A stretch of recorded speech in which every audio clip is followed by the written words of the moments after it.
Hello and welcome to Good Evening Britain, a Force for Good's weekly show coming to you live from our studios here in the heart of the great British city of Glasgow. With me, your host, Alistair McConnachie.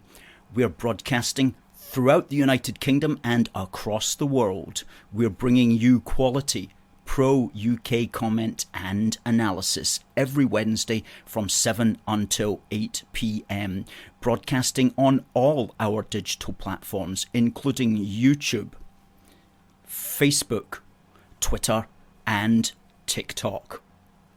And as always, the best viewing experience is on our youtube.com/UK, a force for good. Thank you to everybody that will be watching tonight. Thank you. Please do send in your comments. Do send in what you think is going on in the world and what your particular opinion of it may be, and we will read out your comments and we will give you a shout out to the world which is watching. And we're going to be talking this evening about the Supreme Court carry-on that is happening right now. It started yesterday, it finishes today. The Supreme Court is listening to the arguments from the Lord Advocate about why Nicola Sturgeon believes that she should be able to have a referendum next year. What are the rights and wrongs of that? We'll be looking at that. We'll be also talking about Nicola. We'll also be looking at her comments wherein she expressed her detestation of people who are quote-unquote Tories. What does that mean for Scottish politics, and why on earth would she say such a nasty thing? Why would she say that? Well, we'll be giving you the answer to that. We're also going to be looking at busting an Indy myth. You know, there's some Scottish nationalists out there who say that we unionists are scared to have a second referendum. Well, that's a load of baloney. Of course, we're not scared. There are good reasons why we oppose it, and we'll be rehearsing some of those arguments for you. Do give us a follow. We've been knocking it out the park on TikTok. Today, we passed 7,200 followers, which is extremely good going for us. And if you're watching on Twitter, please press that button that says quote tweet, write us a positive comment, and fire that out to the world, and we will retweet you later on this evening as well. And of course, on YouTube, if you haven't subscribed to us, please do subscribe to us on YouTube. We're going to start by looking at what's happening in the Supreme Court, right? You might have heard about this. To cut a long story short, the SNP and the Greens want to introduce a bill into Holyrood which will allow them to hold a second referendum. And normally the Lord Advocate, which is the chief law officer in Scotland, would normally tell them whether or not it was appropriate for them to bring in such a bill, because of course there's certain areas of law that a devolved parliament can't make law on. And normally the Lord Advocate should have said to Nicola Sturgeon that I'm afraid that's a reserved matter, but for whatever reason she felt that she couldn't make that call, and so she knocked it upstairs for the Supreme Court to make the decision on that particular matter. And that's where we are at the moment. And so the Supreme Court are listening to the arguments from either side, and the main one from the British government is that the Lord Advocate essentially shouldn't be knocking these questions upstairs every time there's a difficult issue. She should be making that decision in real time at Holyrood, because it's not for the British government to come in and really stop Holyrood making laws. It's for the Lord Advocate to know what the law says and to be clear about that, and to be able to say to the Scottish nationalists, I'm sorry, but that's not within your competency. However, because it's such a vexed issue, the Lord Advocate did not have the cajoles to make that particular decision, and so has asked the Supreme Court to make that decision for her. So we'll see what happens. We're told that after the hearing has ended today, that it will be several weeks before we actually hear. But most people imagine that the Supreme Court will come back and they'll say, look, sorry, you have to make that decision for yourself. You can't be asking us to make those decisions. Or the Supreme Court may actually come out very clearly and say anything to do with referendums for the future of the United Kingdom is well outside of Holyrood's authority. But what are your thoughts on that matter? Do send in your thoughts. Adam says, the SNP and Sturgeon are shrinking in the polls while Labour appears to rise from the dead. Alan, who says, likes the new flag, God save the king. You won't see this if you're on TikTok, it's just slightly hidden from the camera, but really nice flag there. We got that, and we'll be using that. We've got one or two of those coming in, so I'm told, and so we'll be using them in street activism going forward. Janice says she was embarrassed for the Lord Advocate. Well, I saw the Lord Advocate making her case yesterday, and I thought it was like one of these videos that you watch on YouTube if you're trying to get to sleep.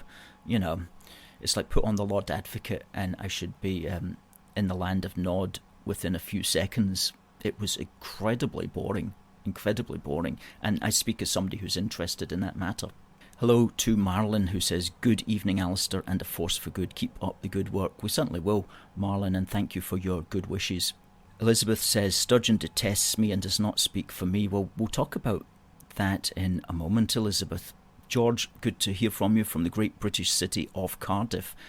Bring on the anti-SNP, anti-Plaid talk. Well, you're in the right place for that, George. Alan says, hopefully it doesn't take the months predicted to get a decision and she gets told no as soon as possible. Well, let's hope so. But it'd be interesting if it took months and then, like they said, yes, you can have a referendum, and by that time it'll be too late to get everything organised for next October. Nelson says, great to see A Force for Good live again on this Wednesday evening, and good evening to you, Catherine. Carl says, great work, nice to see Stuart in the house. And Debbie, who was first in as always. Dorothy Bain, King's Counsel, sounding very deflated at the Supreme Court today. Yes, she was sounding deflated. I don't know if that's just her natural demeanour or whether she's normally inflated, but today she was deflated. I don't know. Stephen has got a point here that he wishes to make. Independence and Section 29 of the 1998 Scotland Act is the matter. The SNP nearly always touted them as a referendum on independence. It seemed to be the central one. This situation, he says, highlights one of the major intrinsic flaws behind the legislative devolution settlement. It's not been properly clear enough. When the Scotland Act 1998 was put together, the Labour Party that put it together didn't conceive that they would ever lose power, and so didn't think through, well, what would happen if the Scottish Nationalists got power, and can we write something into this law to make it difficult for them to hold referendums and to generally mess up the country? All of that sort of thinking, that forward planning, didn't occur to any of them. And so there's huge gaps in the Scotland Act, which are just unbelievable, really, when you get right down to it. And of course, it's also, as Stephen says, one of the only things that the SNP has is just this constant grievance about referendums. It just delays the inevitable. No referendum, legal and binding, can be decided by Holyrood. And we have been absolutely clear about this from the beginning. It's not for Scotland alone within a devolved structure, while it remains part of the United Kingdom, to engage on a path, which is to say to engage on a referendum which has the potential of destroying the United Kingdom. That's on that basis alone, it's not within Holyrood's competency to do. A devolved parliament cannot set in its tracks the basis of destroying the entire United Kingdom, something that would have negative consequences for people in Northern Ireland, in England and in Wales.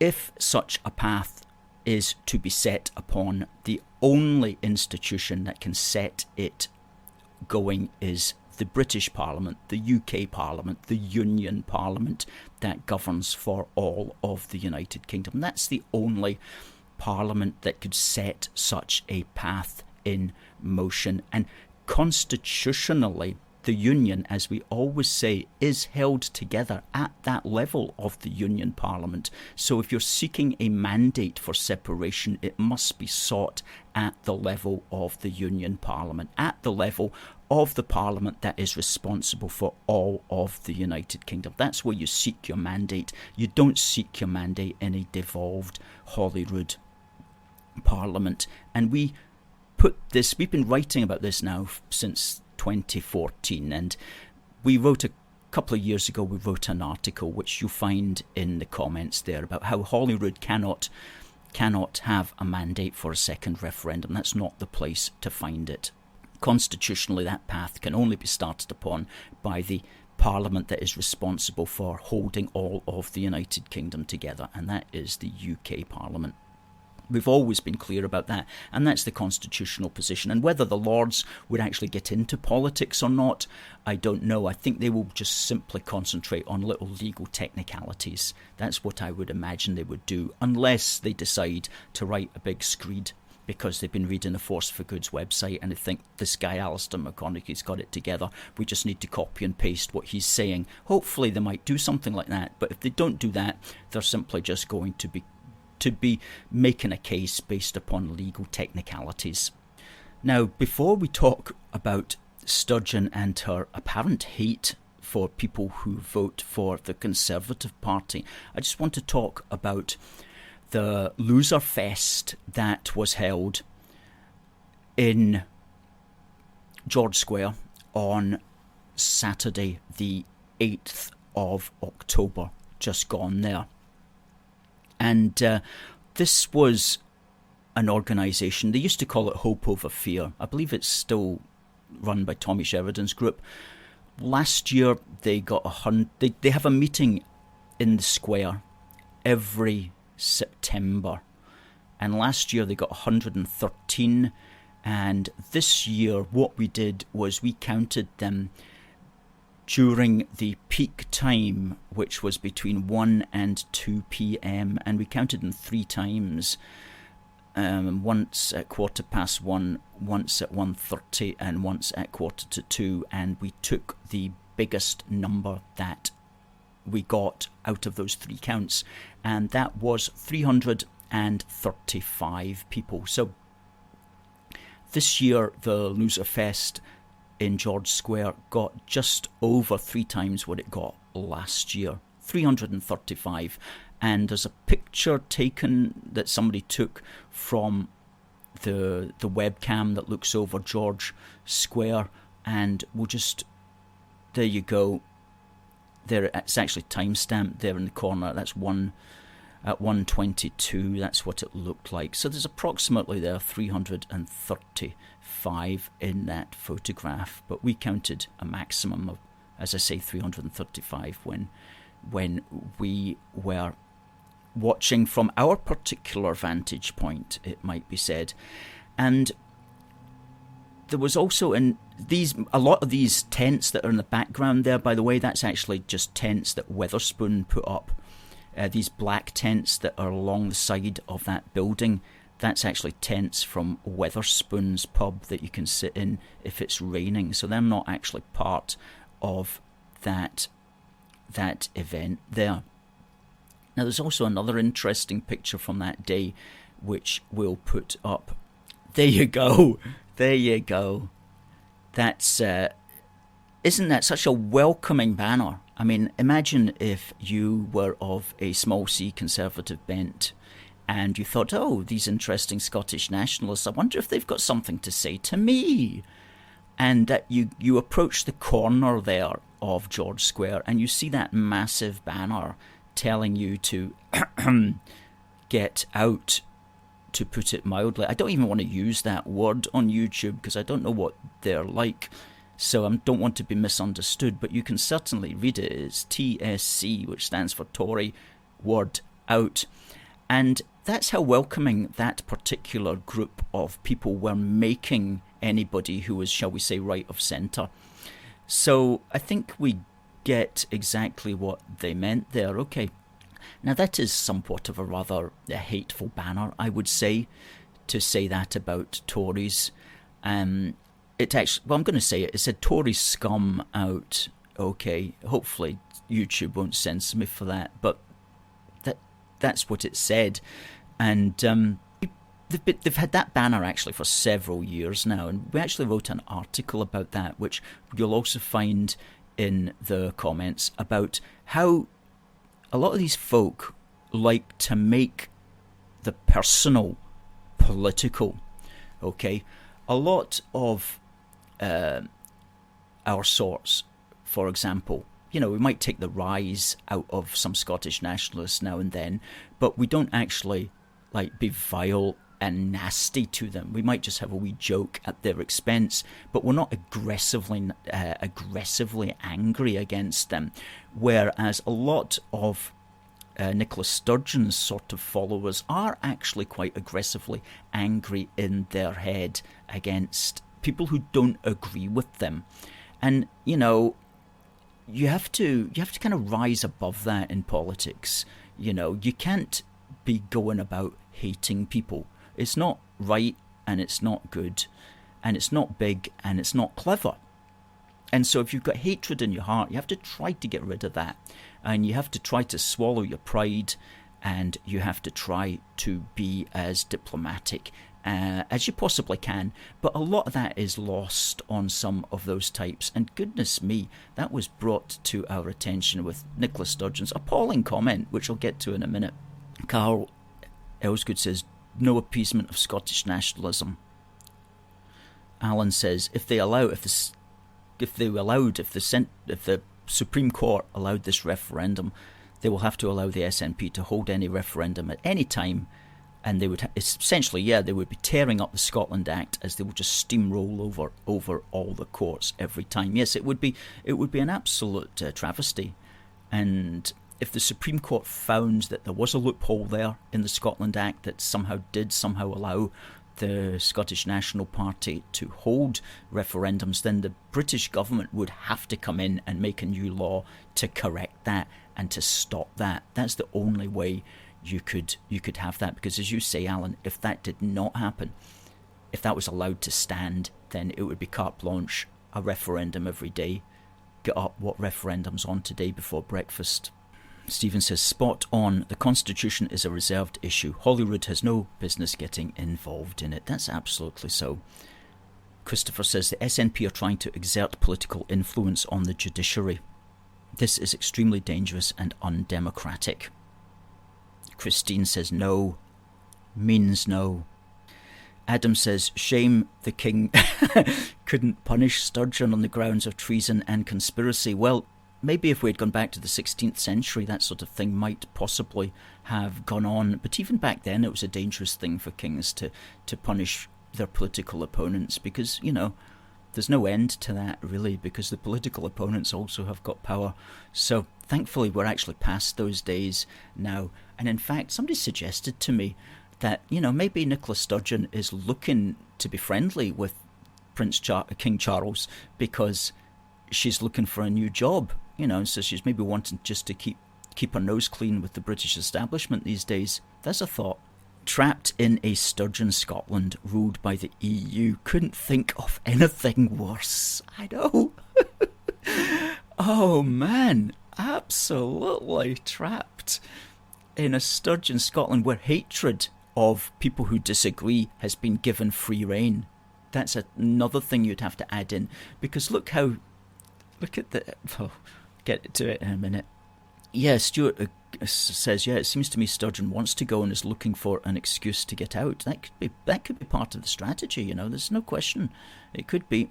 Steve says, Sturgeon wanted to stay in the EU. The EU is an arm of the New World Order and it's totalitarianism. So take your choice. That's right. The SNP is such a globalist organisation. I mean, they talk about Scottish nationalism as if it's all about Scotland, but when you look at it, it's an incredibly internationalist, globalist organisation. I mean, they want basically open borders in Scotland. They want to rejoin the EU, which, you know, which is basically just a rich man's club, as the old Labourites used to call it back in the 1970s. And it has always been so. But they want that. They want that. And so everything that's really anti-nation, they actually want. We wouldn't have much of a Scotland left if they actually got their way. Yes, so let's talk about Sturgeon and her apparent hate. Nicola Sturgeon said that, quote, I detest the Tories, close quote. Now, because I understand the English language, I understand that when you say that, what you mean is members of the Tory party, people who vote Tory, people who are sympathetic to the Tories, people who may have said a good word about the Tories. Okay, that's a significant proportion of the Scottish population. As far as voting goes, it's round about 25% of the entire Scottish electorate, which is to say a quarter, which is to say 1 in 4. Okay, that's a fairly big number of people. Okay, but apparently Nicola Sturgeon detests those people. And think about this, right? She did not say, I detest the Conservative Party. She did not say, I detest Conservative Party policies. She did not say, I detest Tory policies or even Tory values. She said, I detest the Tories, meaning I detest the people who vote or support or may be considering voting for the Conservative Party. That's what she meant. And don't tell me that as a politician of the years of experience and the skill in debating which she has, that somehow she did not understand the meaning of the words that were coming out of her mouth. So she said the Tories deliberately. Now you have to ask, well, why did she say that? Why did she make such a statement which was bound to cause an issue? Well, one, she wants publicity for the party, but there's a deeper thing going on here, right? There's an element of her support which is simply voting for the SNP because these particular people have a lot of hatred in their hearts for Tories as people, as personal people, not for policies or party, but for people. So there's a class vote there, and she's afraid that unless she really ramps up the hate, then these people are going to go back to Labour. That's what she's afraid of. Okay, now whether Labour want them or not, I don't know, but of course Labour will no doubt be happy just to get their vote.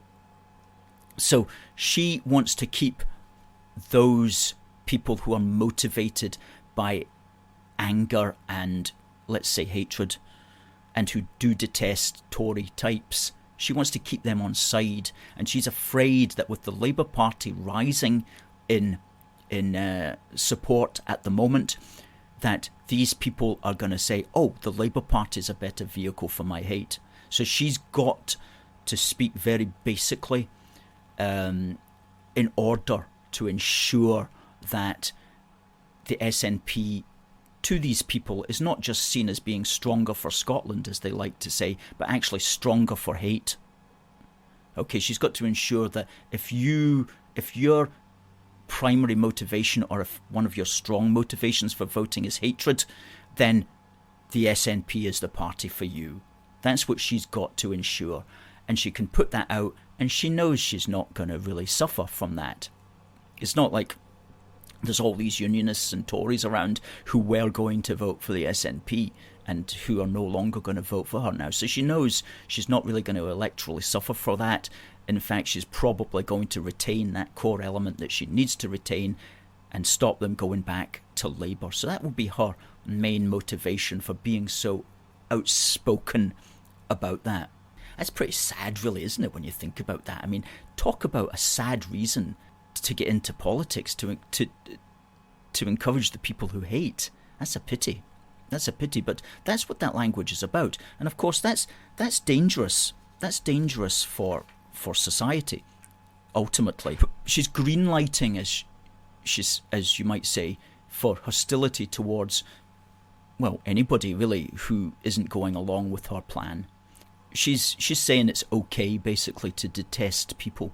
And it's very interesting that none of her MPs or MSPs spoke out against that. That just shows the discipline of that party.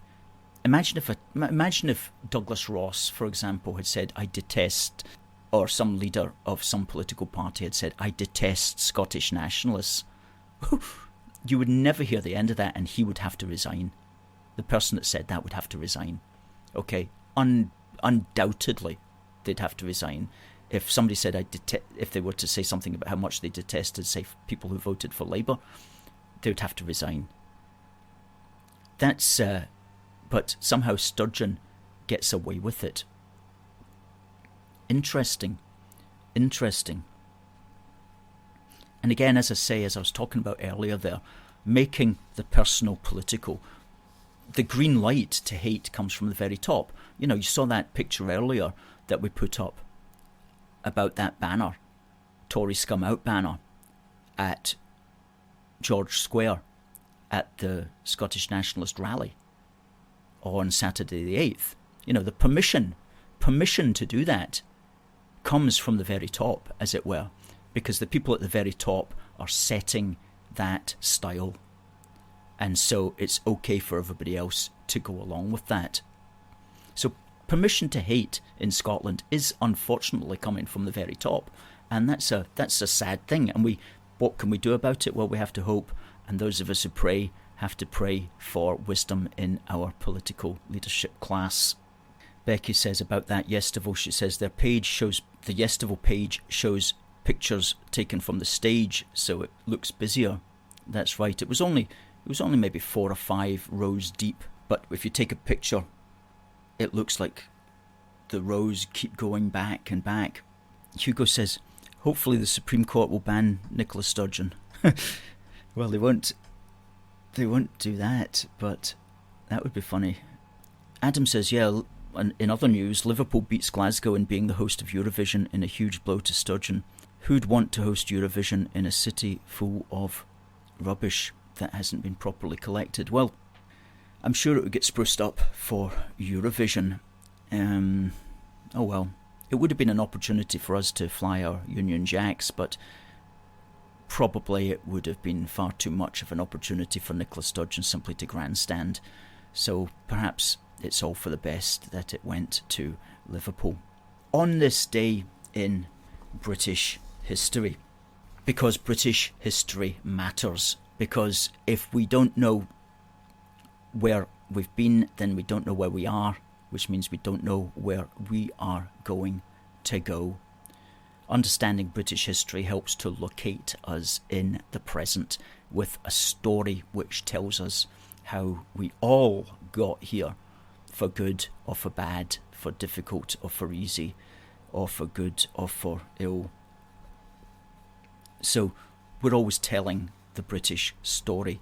And on this day, 12th of October in 1915, a woman who was to go down in history as a British heroine was shot dead. Edith Cavell, a British nurse in World War I, shot by the German firing squad. Now, what was that all about? Well, in 1907, she was recruited to be matron of a newly established nursing school near Brussels.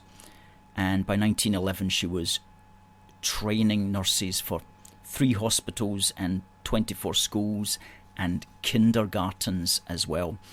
But she was arrested in August 1915 and she was charged with harbouring Allied soldiers.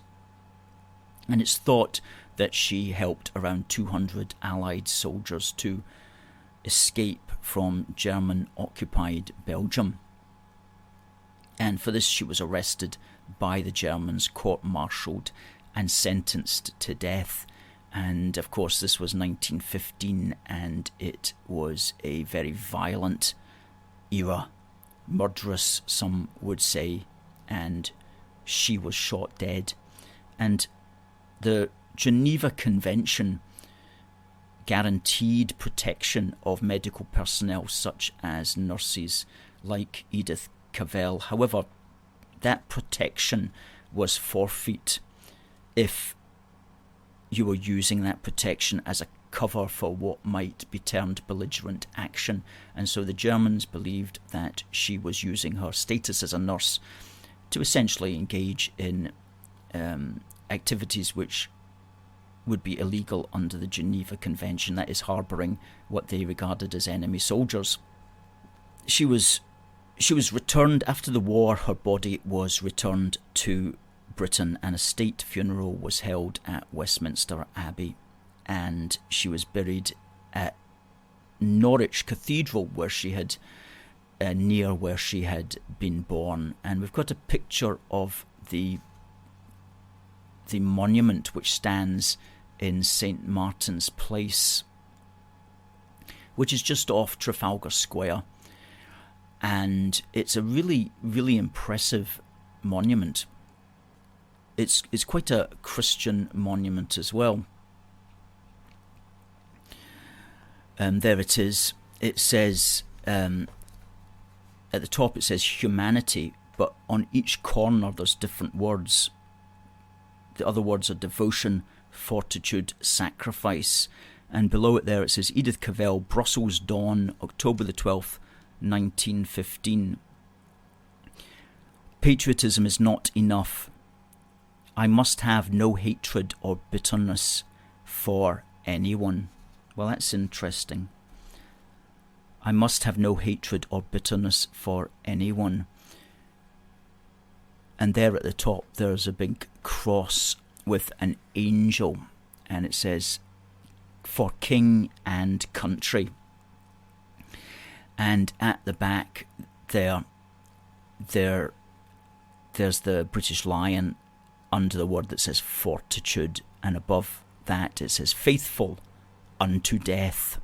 So that's a really impressive memorial. It's a big memorial as well. It sits just off Trafalgar Square, and that was Edith Cavell. But yeah, patriotism is not enough. I must have no hatred or bitterness for anyone. She should tell that to Nicola Sturgeon. Indeed, no hatred or bitterness for anyone. Okay, that was on this day, on the 12th of October 1915. Edith Cavell was executed by the Germans, and I believe there's a Cavell Gardens in Inverness, if anybody can set me straight on that. Michael Bridges says the UK needs a Clarity Act to set the rules around referendums. It's an interesting point, and it's certainly something that should be raised by the government. You know, they should always be raising ideas, whether or not they're going to carry them through or not. They should always be raising ideas just to keep the Scottish nationalists on their back feet, on their always setting the agenda. You know, imagine if the Tories come out and said we need a Clarity Act. Can you imagine the tailspin that the SNP would go into? So, you know, they should always just be putting out these ideas just to keep the SNP confused and worried, and to prevent the SNP setting the agenda. Becky says that in their eyes, if you don't worship Nicola Sturgeon, you're a traitor to Scotland. Lone Star says, why break away from the British Union only to run towards the faceless European Union? It makes no sense to me. Well, it makes no sense to a lot of us. Lone Star. Derek says if Nicola Sturgeon does want to keep in with the British establishment, she should get a new job cleaning at Balmoral Castle.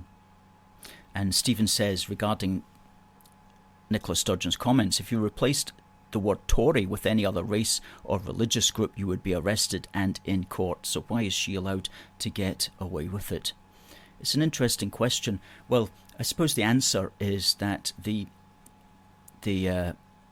Anti-Free Speech Act, which she set up, the Hate Speech Act, is about hate speech towards particular groups of people that are identified in the Act, and hatred towards Tories is not one of the identified classes of people to which you're not allowed. Alfie says that the SNP should be paying for any court sitting that they are holding to and demanding.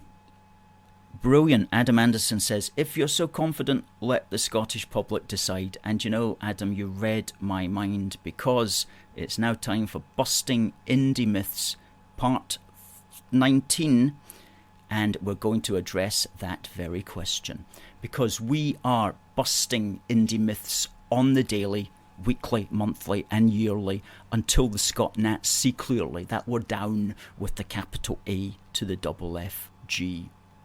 And in this busting Indy Myths part 19, we are going to address the oft heard myth that people in the United Kingdom, we unionists, we pro-UK people, are scared of having another referendum. The implication being, of course, that we're afraid that we might lose it. And I'm going to explain it's not about that. It's not about fear.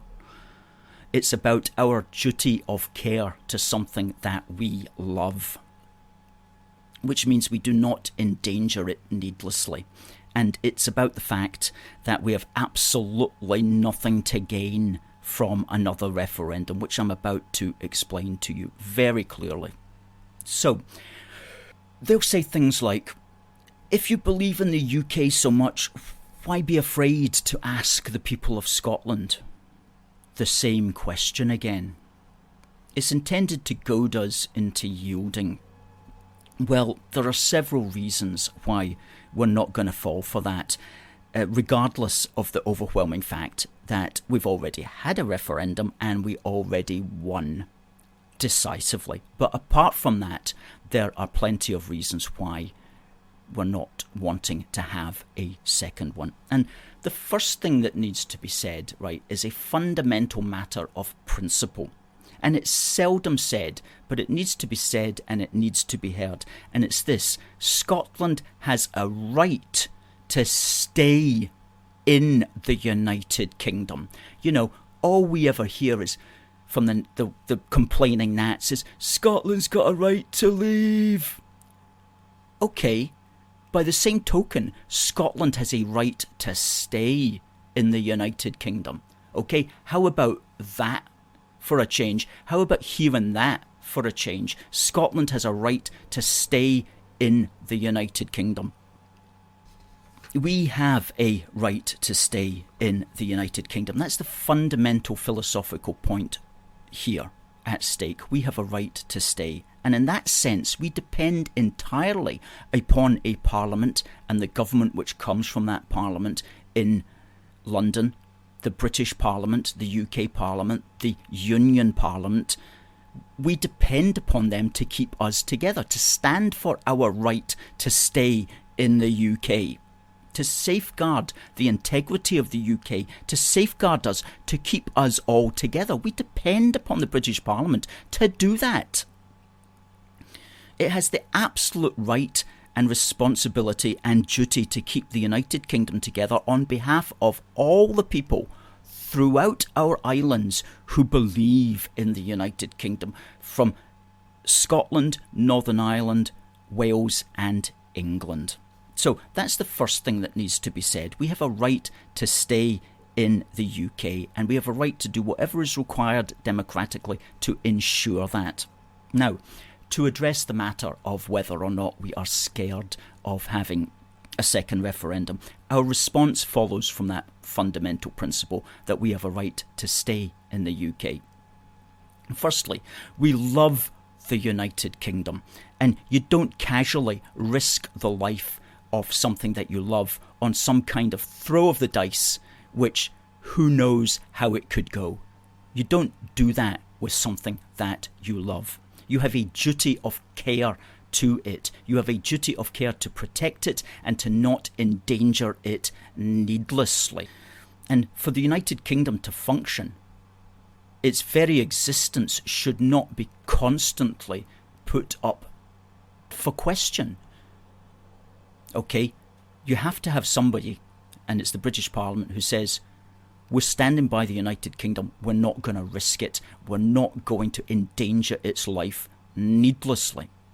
So we have a duty of care. We love the United Kingdom, and from that follows our duty of care not to endanger it needlessly.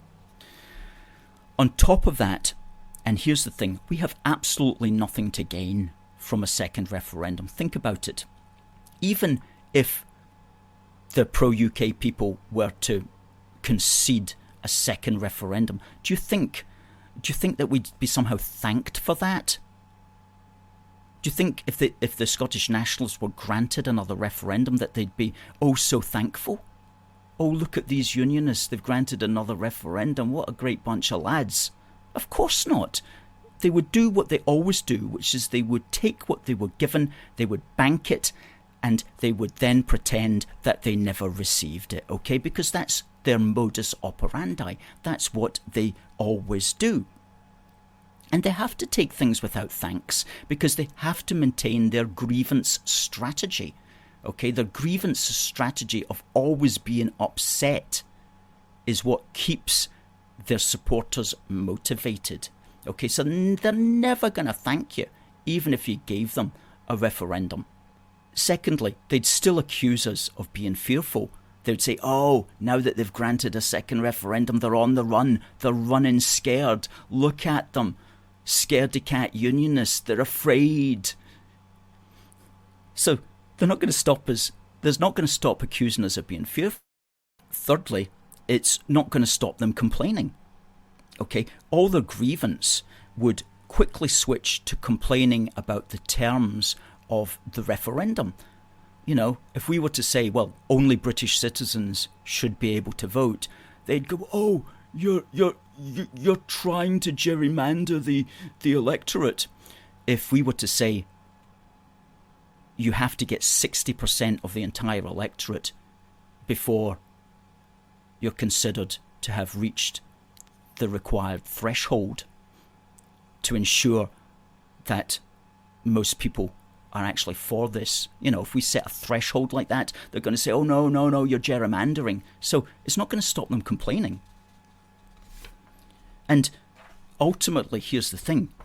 Even if we won a second referendum, it would settle nothing.